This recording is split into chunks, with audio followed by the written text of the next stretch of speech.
Hi, I'm Nicola. I'm the curator at Keswick Museum, and today I'm going to talk to you a bit about our exhibition, Betty's Back, the work of James and Betty Durden.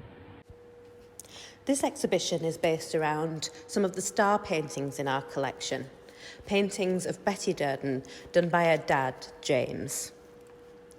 James painted these portraits of Betty in the 1920s, and they're typical of the age. They show something about the changes that were happening at the time for women. As a wealthy young woman in the 1920s, Betty Durden would have experienced political and social changes throughout the decade.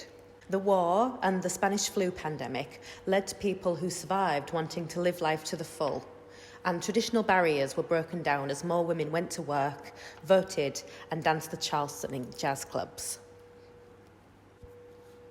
Women's fashion changed in the 1920s and became more freeing. Skirts got shorter, they went from full length to knee length for the first time, and some women began wearing trousers. This allowed them to be more physically active, which was something that Betty valued throughout her life. She was a very active person, and she often used to go skiing, horseback riding, swimming. We've got lots of photographs of her in the exhibition doing outdoor active things. And this was something that had really come along for women in the 1920s. This exhibition is about James Durden's work, but it's also about Betty's, because she became an artist in her own right.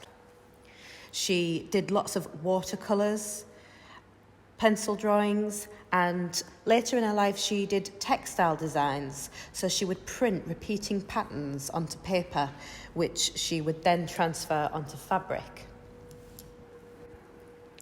What we wanted to capture in this exhibition was some of the joy of the 1920s. So it's very interactive. You can put a record on and play some 1920s songs, do the Charleston on our dance floor, dress up in 1920s gear, and make yourself a flapper headband.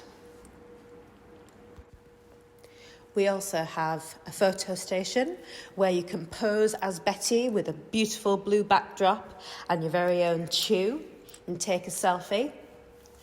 And you can tell us what Betty's thinking in our famous portrait of her.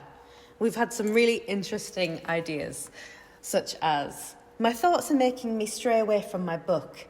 I am thinking, where and when can I go to art school? And how long do I have to sit like this for?"